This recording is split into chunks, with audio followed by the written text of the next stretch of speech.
श्रीमन्महागणाधिपतये नमः। श्रीलक्ष्मीनारायणाभ्यां नमः। श्रीसीतारामचरणकमलेभ्यो नमः। श्रीसद्गुरुचरणकमलेभ्यो नमः। आपदामपहर्तारं दातारं सर्वसम्पदां लोकाभिरामं श्रीरामं भूयो भूयो नमाम्यहम्। प्रह्लाद नारद पराशर पुण्डरीक व्यासाम्बरीश शुक शौनक भीष्मदाल्भ्यान् रुक्माङ्गदार्जुन वसिष्ठ विभीषणादीन् पुण्यानिमान् परमभागवतान् नमामि। तद्विष्णोः परमं पदं सदा पश्यन्ति सूरयः दिवि वचक्षुरा ततम् भक्तिं मुहुः प्रवहतान् त्वयि मे प्रसङ्गो भूयादनन्तमहताममलाशयानां रुक्माङ्गदार्जुन वसिष्ठ विभीषणादीन् पुण्यानिमान् परमभागवतान् नमामि। गुरुर्ब्रह्मा गुरुर्विष्णुः गुरुर्देवो महेश्वरः गुरुः साक्षात् परब्रह्म तस्मै श्रीगुरवे नमः।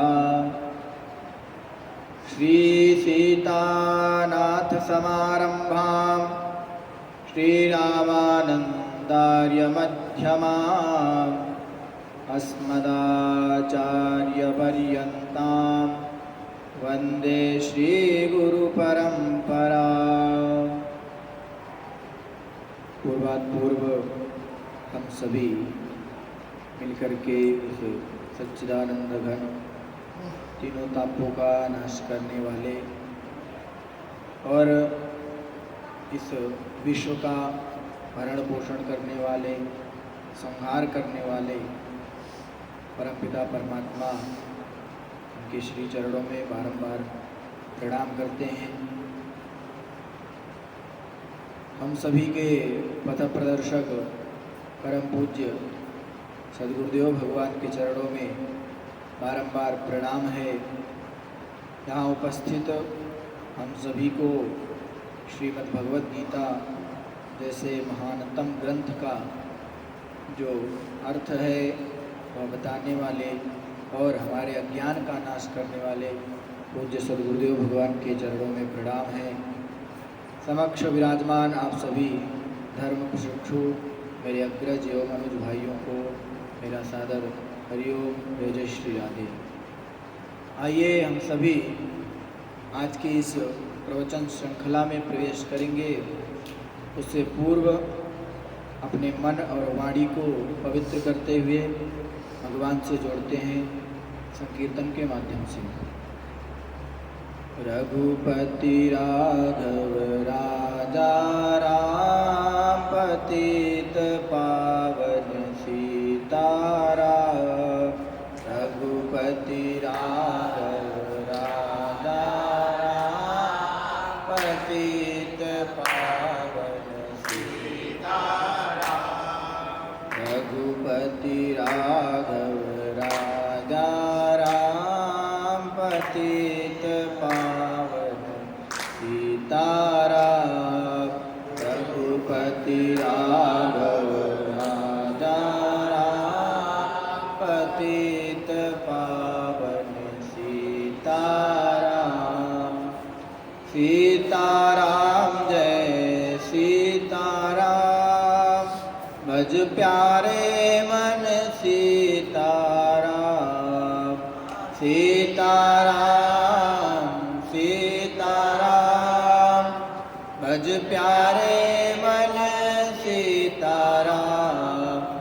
रघुपति राघव राजा राम पतित पावन सीताराम।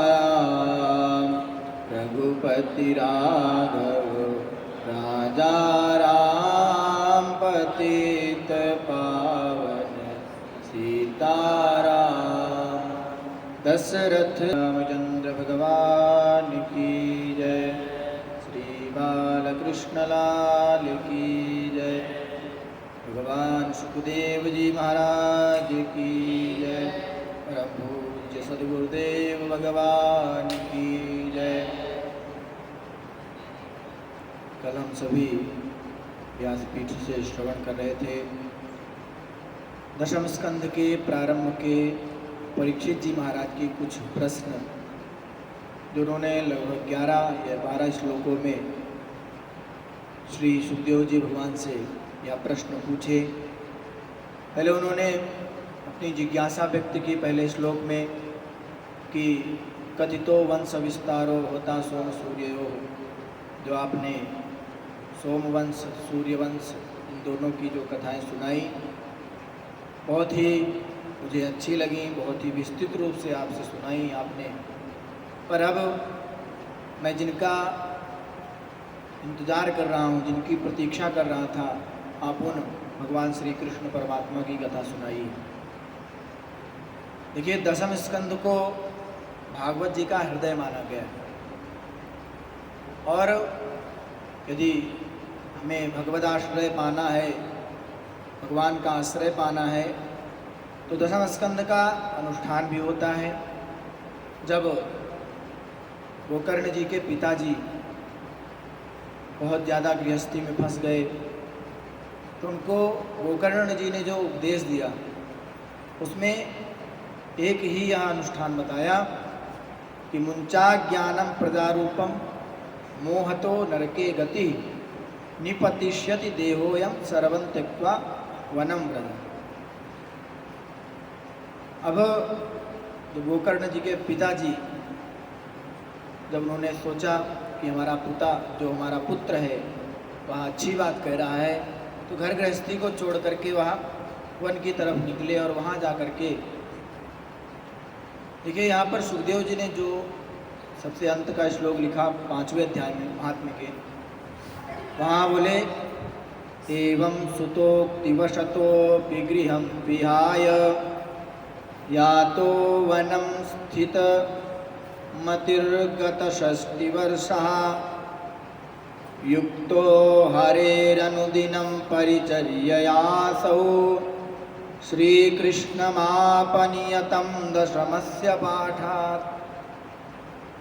जब 60 वर्ष के हो गए तब इनकी मति स्थिर हुई। स्थिर मतिर गत 6 वर्ष। आज हम सभी देखें, हमारे अंदर इतनी तृष्णा भरी होती है कि 60 वर्ष क्या, अगर 80 वर्ष भी हो जाए, 100 वर्ष भी हो जाए, अंगम गलितम फलितम मुंडम दशन विहीनम जातम तुंडम, फिर भी तदपि न मुंचत्याशा पिंडम। जो आशा है, जो तृष्णा है, यह हमारी, यह हमको नहीं छोड़ती। तो एवं सुतोक्ति वचनम या वशतोपि, विवश होकर के जाना पड़ा उनको। जाने की इच्छा नहीं थी, वरना यहाँ जो लिखा है वशतोपि, वश का मतलब क्या होता है? अपने वश में, और वशतः दूसरे के वश से फिर गए वो। अपने पुत्र के वचन को सुन करके उन्होंने वन में जा कर के भगवान की परिचर्या की, भगवान की सेवा की। वहाँ पर जा कर के दशम स्कंद का पाठ किया और श्री कृष्ण माप भगवान श्री कृष्ण को उन्होंने प्राप्त किया, वैकुंठ को प्राप्त किया। और भगवान श्री कृष्ण गोपियों को दशम स्कंद में समझा रहे हैं। दशम स्कंद के 22वें अध्याय के 26वें श्लोक में कि न मय्या वेशित धियां कामः कामाय कल्पते भर्जिता क्वथिता धान्या प्रायो बीजाय नेष्यते। भगवान श्री कृष्ण ने गोपियों को बहुत सुंदर उदाहरण देकर के समझाया।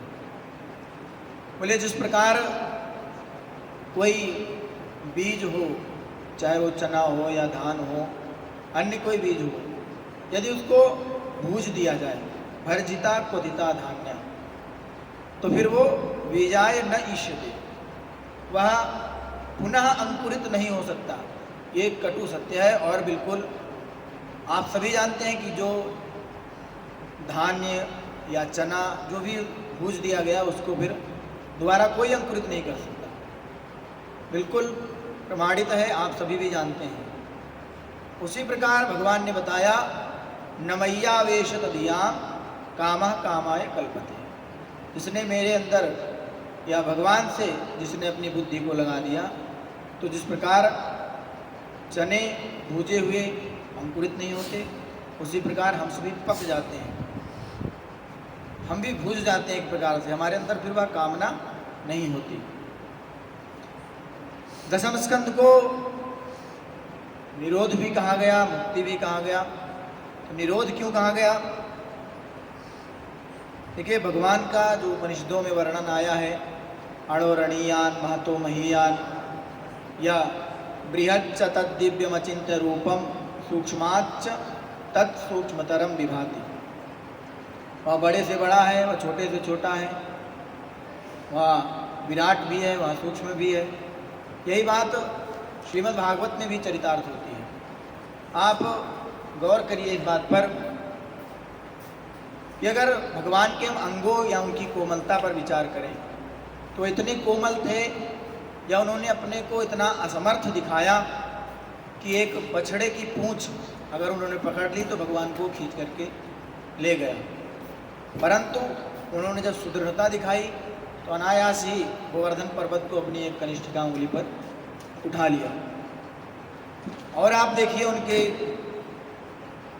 जो यशोदा मैया अपने अंक में भर के अपने गोद में लेकर के उनको स्तनपान करा रही हैं, इतने हल्के हैं कि इनको यशोदा मैया उठा ले रही हैं, परंतु इतने भारी हैं कि तृणावर्त और कुंभा जैसे जब उन्होंने उठाया तो वह आ करके फिर जमीन पर गिर पड़े, जितने भी राक्षस थे, और इतने भारी हो गए कि राक्षस उनका कुछ नहीं कर पाए, और इतने हल्के हैं कि माता उनको अंक में भर के उनको गोदी में लेकर के स्तनपान कराती।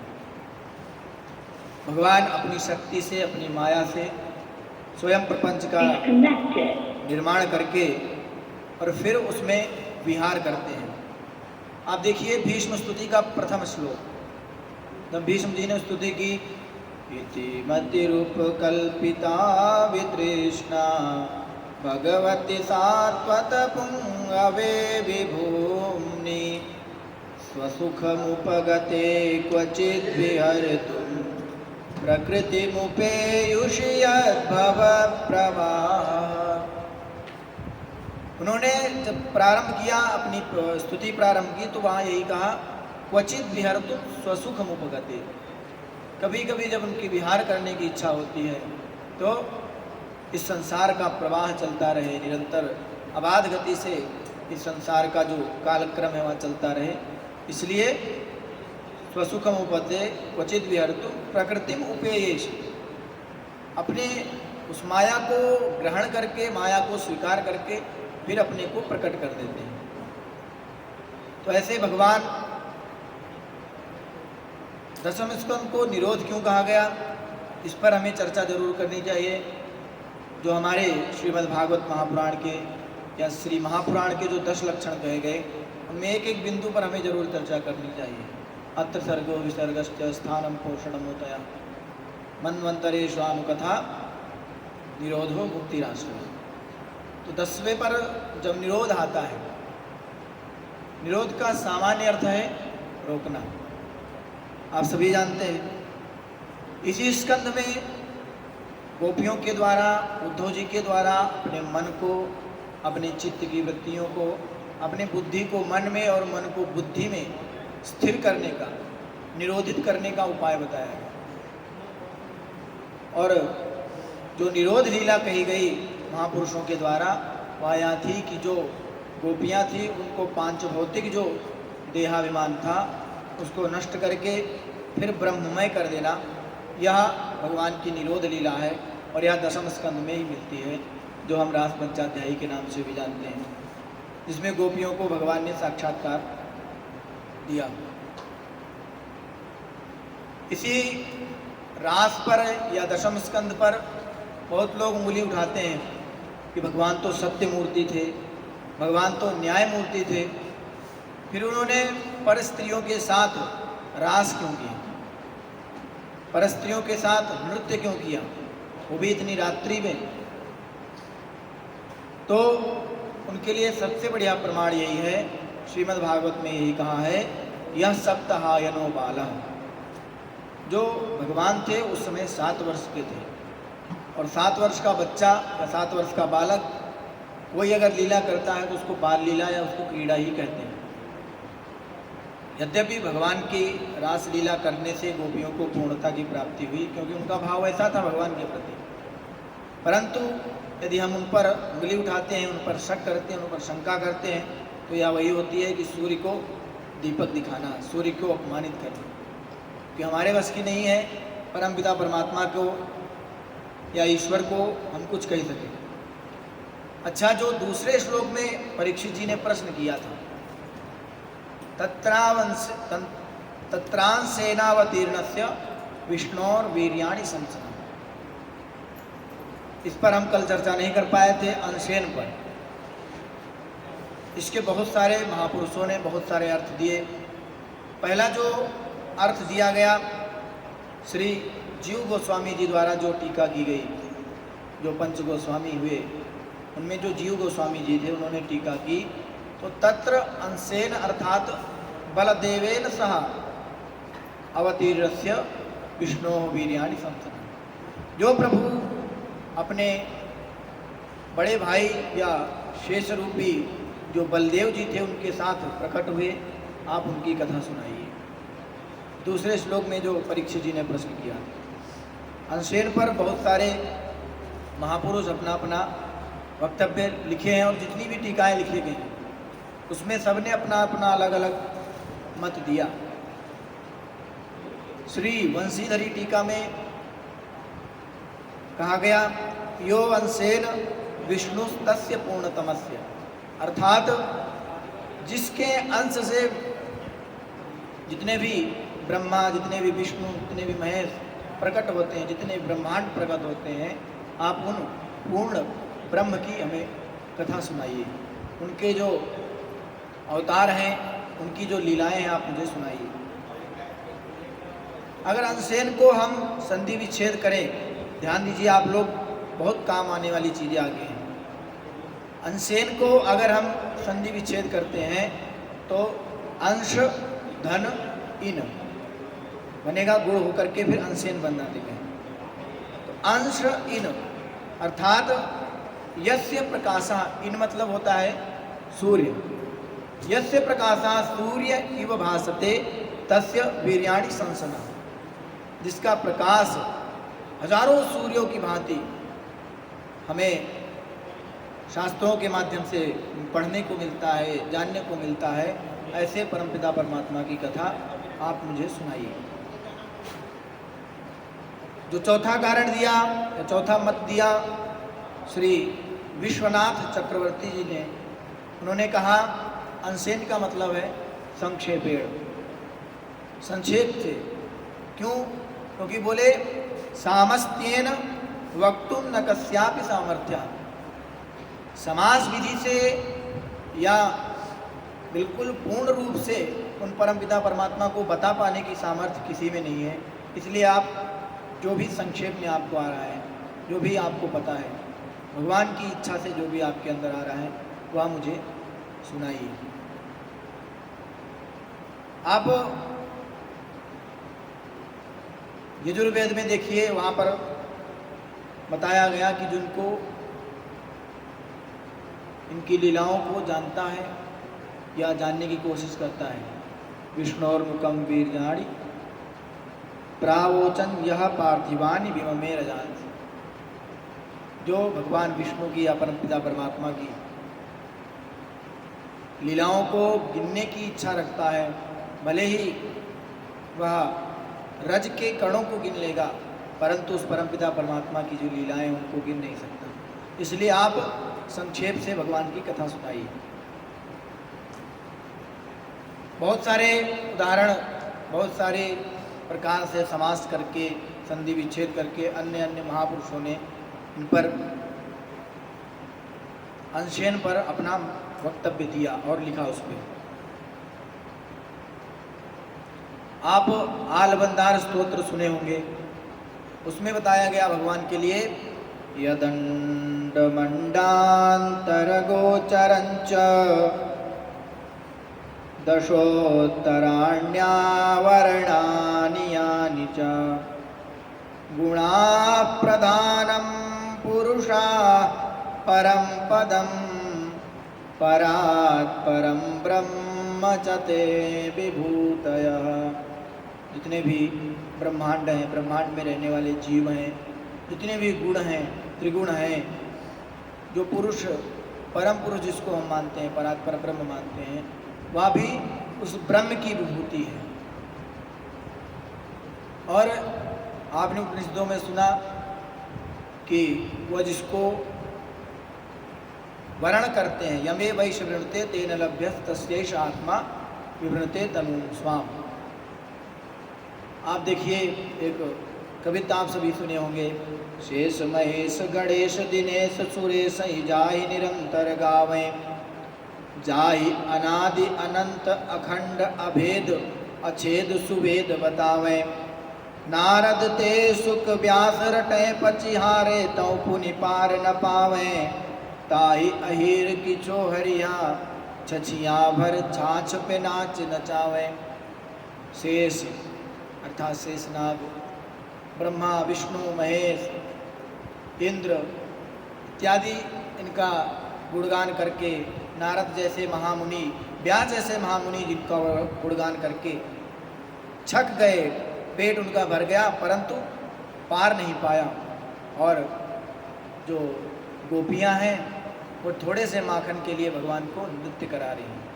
तो यहाँ पर ये बात सिद्ध होती है कि भगवान जिसका वर्णन करते हैं, भगवान जिसको अपने स्वरूप को दिखाना चाहते हैं, उसके सामने अपने स्वरूप को प्रकट करते हैं। प्रश्न पूछते पूछते ही महाराज परीक्षित जी को अपने बचपन की याद आ गई। क्या याद आ गई? बोले द्रोण्यस्त्र विप्लुष्टमिदं मदंगम संतान बीजम कुरु पांडवानां जुगोपकुक्षिंगत आत्तचक्रो मातुश्च मेयः शरणं गतायाः। आप सभी कथानक जानते हैं, महाभारत का युद्ध समाप्त हुआ। अश्वत्थामा ने ब्रह्मास्त्र छोड़ा और वह जाकर के अभिमन्यु की जो पत्नी थी उत्तरा, उनके गर्भ में लगा। तो द्रोणी कौन है? द्रोण का जो पुत्र है अर्थात अश्वत्थामा। उसने जब ब्रह्मास्त्र छोड़ा तो इदम मदंगम विप्लुष्टम, या मेरे जो अंग हैं वो जले जा रहे थे। तब आपने क्या किया? बोले मैं ही एक इन कौरव वंश का, इन पांडवों का एक मात्र वंश बचा था, बाकी सबका युद्ध में सब वीर गति प्राप्त हो गए थे। ये परीक्षित जी याद कर रहे हैं, स्मरण कर रहे हैं। उस समय आपने जुगोप कुक्षिंगत आत चक्र, आपने हाथ में चक्र लेकर के, और फिर जुगोप बनता है गुपु रक्षणे धातु से, और लिट लकार में जुगोप बनता है। अर्थात आपने जो रक्षा की थी, आप माता के गर्भ में प्रवेश कर गए।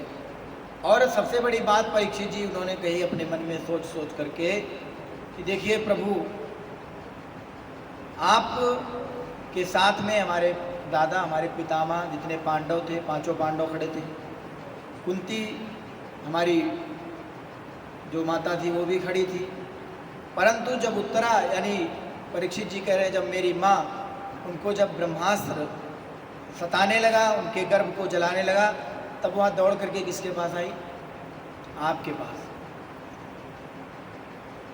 क्योंकि वो जानती थी कि इस घोर विपत्ति से हमें कोई बचा सकता है तो वहाँ है भगवान श्री कृष्ण। इसलिए वो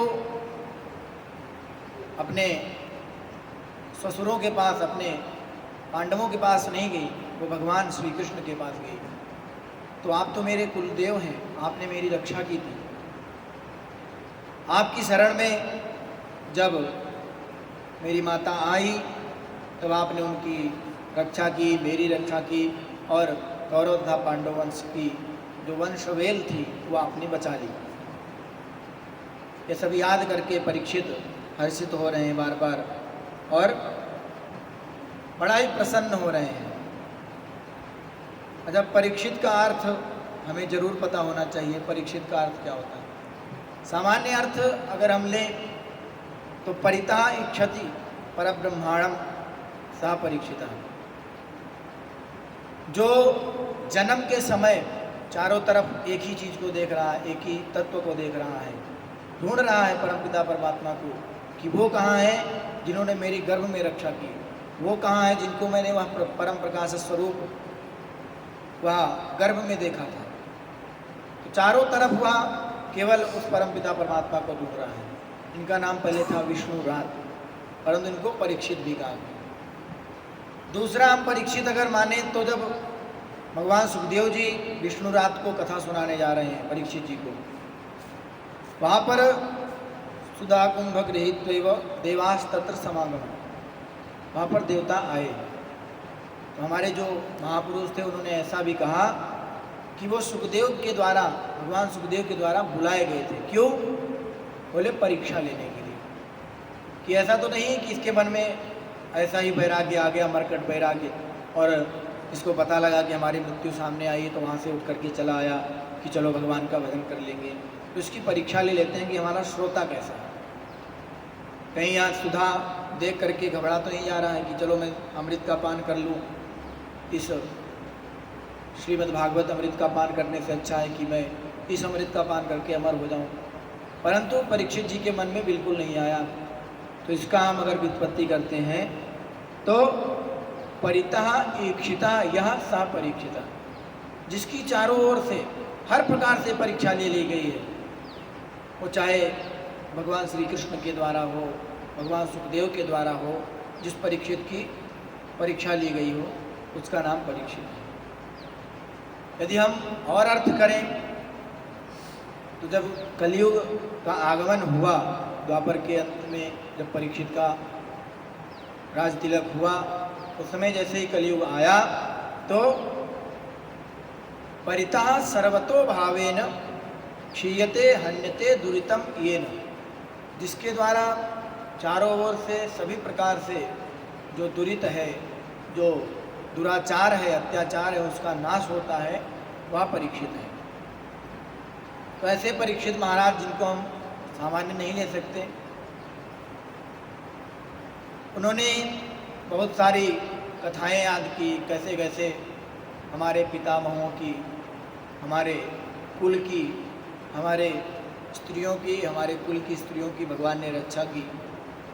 पितामहा में समरे मरंजयैर देवव्रतात्यातिरथैस्तिमिंगिलैः दुरत्ययं कौरवसैन्यसागरं कृत्वा तरन्वत्सपदं स्मयत्प्लवाः। जब कुरुक्षेत्र में महाभारत का युद्ध हो रहा था, उस समय भीष्म पितामह जैसे बड़े बड़े महारथी वहाँ पर उपस्थित थे। उनको देख करके हमारे जो पितामह थे अर्जुन, वो घबरा गए। उन्होंने क्या कहा? प्रथम अध्याय में गीता में क्या कहा?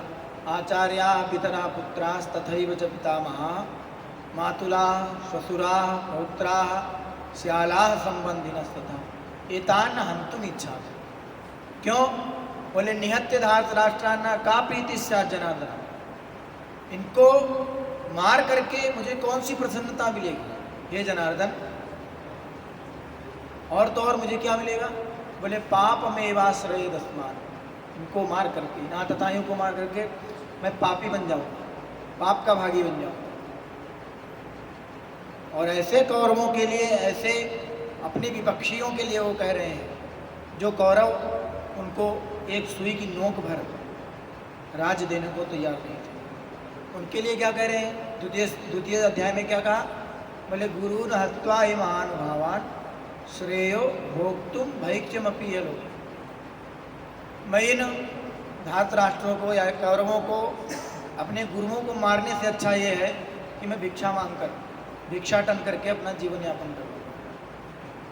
ऐसे गंभीर परिस्थिति में आपने उनको गीता रूपी जो नौका दी, और तिमिंगिल एक मछली होती है जो बड़े बड़े मच्छों को भी खा जाती है, कितने भी बड़े मत्स्य हों, मत्स्यराज हों, उनको खा जाती है। उनकी तुलना परीक्षित ने तिमिंगिल की तुलना भीष्म पितामह आदि द्रोणाचार्य कृपाचार्य इत्यादि सबसे की। उन्होंने क्या, ये जो तिमिंगिल जैसे मच्छों की तरह बड़े बड़े मच्छों को खाने वाले, उनकी तरह ये वहाँ पर सबको भयभीत कर रहे थे, और उस कौरव की सेना के लिए, अपार समुद्र के लिए आपने नौका का कार्य किया, और फिर हमारे पितामहों को उस नौका से अनायास उस कौरव रूपी जो समुद्र था, जो सैन्य था, उससे पार करवा दिया। किस तरह? गोस्वामी जी ने कहा, सादर सुमिरन जे नर करहि भववारिधि गोपद इव तरहि। सादर सुमिरन जे नर करहि भववारिधि गोपद इव तरहि। कहहि सुनहि अनुमोदन करहि, कहहि सुनहि अनुमोदन करहि। ते गोपद इव भवनिधि तरहि, ते गोपद इव भवनिधि तरहि। श्री राम जय राम, जय जय राम। श्री राम जय राम, जय जय राम। जो भगवान का स्मरण करते हैं, भगवान की कथाओं का स्मरण करते हैं, जो श्रुतियों का, जो गुरु का, उनके जो वाक्य हैं उनका अनुमोदन करते हैं, फिर ते गोपद इव भवनिधि तरहि। जिस प्रकार हम मार्ग में जाते हुए यदि कोई बछड़े का, उसके खुर का कोई गड्ढा हो तो उसको पार करने के लिए हमें कोई प्रयत्न नहीं करना पड़ता, अनायास ही पार कर जाते हैं। उसी प्रकार जब हम परमपिता परमात्मा की शरण ले लेते हैं, उनकी कथाओं को कहते हैं, उनकी कथाओं को सुनते हैं, उनकी कथाओं का अनुशीलन करते हैं, अनुमोदन करते हैं, तो ते गोपद इव भवनिधि तरहि, जो यह भवसागर है, इसको उसी गोवत्स के खुर की जो गड्ढे के समान है, उसको पार कर जाते हैं। भगवान के जितनी भी भगवान की लीलाएं हैं, उनके लिए हरि नाम के योगेश्वर ने कहा, यो वा अनंतस्य गुणानंतान् अनुक्रमिष्यन् सतु बालबुद्धि रजांसि भूमेर्गणयेत् कथंचित् कालेन नैवाखिल शक्तिधाम्नः। ये जो परमपिता परमात्मा हैं, ये कैसे हैं? बोले अखिल लोक के विश्राम हैं, और इनकी लीलाओं का यदि कोई इनकी गणना करना चाहता है, सतु बाल बुद्धि, उसकी अभी बालकों वाली बुद्धि, अर्थात मूढ़ बुद्धि है, उसको कुछ समझ में नहीं आ रहा। रजांस भूमेर गणयेत कथंचित, भूमि पर पड़े हुए कण कई बार ऐसा हो जाए कि कोई गिन ले, परंतु कालेन नैवाखिल शक्ति धाम, जो अखिल शक्ति के धाम हैं, सागर हैं, उनकी लीलाओं का हम कभी भी उनकी गणना नहीं कर सकते, उन पर कोई प्रश्न नहीं उठा सकते, और जो उठा रहे हैं प्रश्न वो मूर्ख हैं। आगे का श्लोक जो है वीर्याणि तस्याखिल देह भाजाम अंतर बहिर पुरुष काल रूपई प्रयच्छतो मृत्युमुतामृतंच माया मनुष्यस्य वदस्व विद्वन। इसकी व्याख्या हम कल करेंगे, थोड़ी इसकी बड़ी व्याख्या है। भगवान किस प्रकार से आत्मस्वरूप में और किस प्रकार से कालस्वरूप में इस जगत में व्याप्त हैं, इसकी चर्चा हम सभी कल करेंगे। आइए दो बार हरिनाम संकीर्तन करते हुए सत्य को यहीं विराम देते हैं। श्री कृष्ण गोविंद हरे मुरारे, हे नाथ नारायण वासुदेव। श्री कृष्ण गोविंद हरे, हे नाथ नारायण। श्री कृष्ण गोविंद हरे मुरारे, हे नाथ नारायण वासुदेव। श्री कृष्ण गोविंद हरे मुरारे, हे नाथ नारायण, हे नाथ नारायण वासुदेव, हे नाथ नारायण वासुदेव, हे नाथ नारायण वासुदेव, हे नाथ नारायण वासुदेव। श्री कृष्ण गोविंद हरे मुरारे, हे नाथ नारायण वासुदेव। श्री कृष्ण गोविंद हरे मुरारे, हे नाथ नारायण वासुदेव। सर्वे भवन्तु सुखिनः, सर्वे सन्तु निरामयाः, सर्वे भद्राणि पश्यन्तु, मा कश्चित् दुःखभाग् भवेत्। शांति शांति शांति। ओम। बोले श्रीमद्भागवत महापुराण की जय हो, श्री बालकृष्ण लाल की जय हो, श्री सुखदेव भगवान की जय, परम पूज्य सद्गुरुदेव भगवान की जय, अपने अपने माता पिता की जय, सत्य सनातन धर्म की जय। जय जय श्री राम।